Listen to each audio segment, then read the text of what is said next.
also think the other thing is one way of circling the square between this whole like identity versus economics debate, which doesn't offer any short-term electoral lessons because it's a long-term project, is there's no doubt that there are some people, because by the way, I really think if you look at the industrial Midwest, I think that the voters who were in serious economic straits, who were portrayed by Democrats and disgusted by the trade deals and by neoliberal policies and fell for the Trump scam out of desperation. And I think, and you're talking about like tens of thousands. I mean, geographically vitally placed, but very few people overall in the electorate. I think they're already done. Like, I actually think the worry might be if you nominate the wrong person that they'll sit home. But I think that those people are already, the ones that were really that were really taken in by the scam, I think they're already leaving. And it was very few people to begin with that weren't voting for Trump out of white identity politics. But those that weren't, I think, are already starting to tap out. And conversely, there is a group of people that, I mean, they're not as privileged as Meghan McCain, but I think that part of what you see in the alt-right in Charlottesville and you know, Steve Bannon complaining about Asian software engineers in Silicon Valley is a correct perception that because of global competition and because of the stage of capitalism that we're at, unless you are literally like, you know, if you're Meghan McCain, if you are part of massive intergenerational power and wealth, yes, it doesn't matter what talent and capacity you have, you will inherit and be given things for sure. But the same people that in the 1970s or 80s could have gone to like, you know, a decent state school, graduated, tuition, you know, without being in any debt, and then made a good amount of money and basically just been moved forward as like a middle-class white guy, that is actually gone. And some of these people, disgustingly, are absolutely going to look and say like, well, how do I restore that? Apartheid. And I think that is part of, you know, they're reading the economic picture correctly in some ways, and they're drawing the disgusting but unfortunately historically consistent conclusion with America, which is not, I need to band together with other people who don't look like me but who I share more actual interests with. They're saying, well, wait a second, well, fuck that. Maybe in the midst of all of this market brutality, we can literally reinstate the traditional privileges that I thought was my birthright. And I think in the long term, you can undermine some of that through addressing capitalism. I do. But I don't think you can in an electoral cycle basis. Right, because that's sort of where it came from in the first place. Exactly. Colonialism and capitalism. But those are 400, 500-year-long processes. Right. These are precisely. And even if we take a more macro view, it's like, yes, I think that there's no doubt that Jimmy Carter starting to neoliberalize the Democratic Party, you can draw a line between that and the ascent of Donald Trump. No doubt. At the same time, that should influence our 20, 30-year plan. I don't think it has much to do for the next 2 years. And that's why people on our side of it need to get much more about, we need single-payer health care. We need to break up banks. We need to immediately seize oil companies, right? Like even these really bold, radical, aggressive left policies and common sense ones, free college and so on, because they're the right thing to do. And yes, I do think overall, writ large, they're the smartest electoral strategy for engaging people. But a fetishizing of getting into the white identity base through those issues is a fool's errand in the short term. It might pay dividends along with other efforts in the long term. Equalizing like material resources will cultivate a more democratic and less racist republic. Like we're inheriting one where wealth has been seriously concentrated, and that has that affects how people view race as it's been constructed. Exactly. And that's 100% right. Now let's go to the other extreme, because I also hear people who, have taken the absurd conclusion from that and tried to cheapen it following the Hillary Clinton campaign to say that we shouldn't have a mass reclaiming of resources and redistribution of wealth in this country, which would be good for all and necessary for all, and in fact, disproportionately benefit African Americans, Native Americans, and women, and so on, because they have disproportionately been affected by the crimes of wealth theft in this country, as an example. And also, when you say that, as an example, America can't have a social democracy or solidarity because we're not a homogenous society. Well, you're doing three things. One, there's historical examples for every historical example of, and there's no doubt that a progressive coalition in this country, the thing that has always blown it up is race and racism, white supremacy and division. There's no question about it.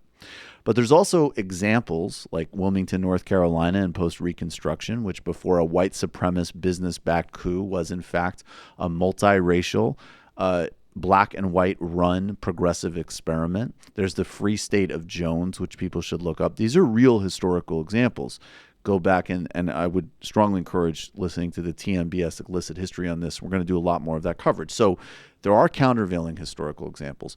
But, you're also just playing into the arms of of both the corporate sector that might occasionally be okay with greater representation, but will never do anything about structural inequities of any kind, and white racists who are totally on board with that. And part of actually some of their strategies moving forward are precisely going to be calling for ethno-states with universal programs. They've already started test driving it.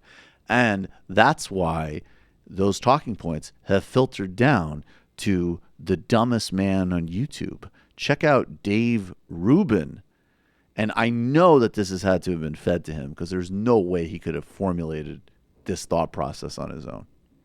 The left often will say, oh, look at the Nordic countries. Look at these socialist Nordic countries. And it's like, these countries are pretty much all white. And I know you don't like that. And they have a shared culture and they have a shared history. And that actually isn't what America is. We are the great melting pot. And there's a difference when you have people that all come from one area and all have a shared history and a shared culture. That has nothing to do with racism. So that isn't just is, actually. And in fact, we need to also not feed this argument, because we need to have solidarity with those fighting to protect the social safety net and against bigotry in Scandinavia. Incidentally, in Scandinavia, to be clear, the political parties that are aligned with protecting those social safety systems are also the ones opposing xenophobia and racism. So don't let that get confused.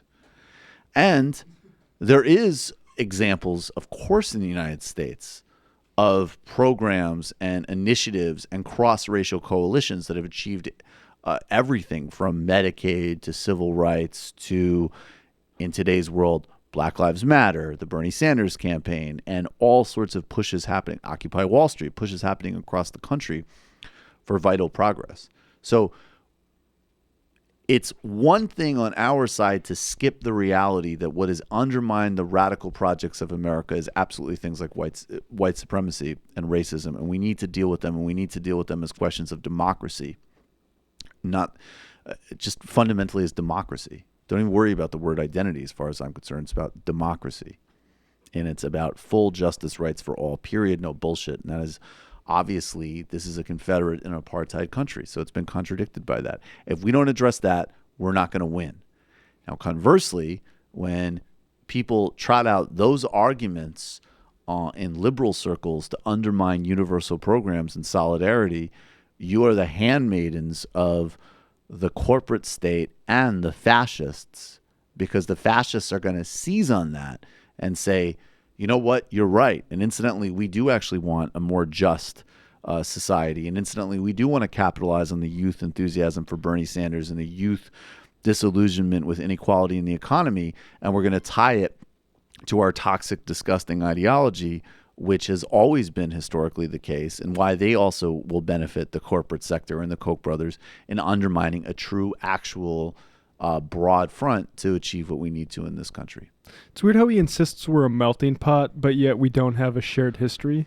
Right. Like to take black people and white people, for instance, the idea that black and white people in America don't have a shared history isn't about history. It's about how history's been written. Exactly. And it's exactly his project to make sure those histories are never reconciled with each other. That's precisely it. And all of these guys share a fundamental ahistorical view. And it's not the way they frame it in their cheap tactics is that it's just like, oh, the left just wants you to review history to feel guilty or hear, different stories of human wrongs. But today we're in our world and stuff doesn't matter. It's like, no, that's the way people are illiterate and clueless to understanding where we are now. You study history to understand the currents that shape our world and where we are today, not to just sort of list previous wrongs, which, by the way, there's nothing wrong with that. It shows the sort of moral sickness that they're riding on. But they focus on discounting the moral case, which they're wrong about. And we can respond to that. But we can also be confident in saying, you guys are literally working in a concerted effort to make sure that we don't understand the world, which is in fact anti-scientific, anti-rational, anti-empirical, and anti-intellectual. Like you can say, like, let's say domestic white servants that helped build America early on too, they were pushed out because of the enclosing of the commons, right? Right. Like, all these things Absolutely. are integrated and can be reconciled. But when you start from the approach that we do not have shared cultures here, that's because you're racist, Dave Rubin. Precisely. We have plenty of shared culture in this country. Exactly. That's the presupposition is right. Like, we're all the same and we never had any conflicts, and that's shared culture. It's like, okay. And Thanksgiving. Right. Yeah. And Thanksgiving. That was another great part of our shared culture. Again, look, I don't know how to do this because on one hand, obviously I think Dave Rubin is probably never going to debate Samurai, but I will say, no, Dave Rubin's a fucking idiot. I can't even joke. Yeah, he's stupid. And he's also a coward. He knows where his bread's buttered too. Yes. He knows where his face is bleached.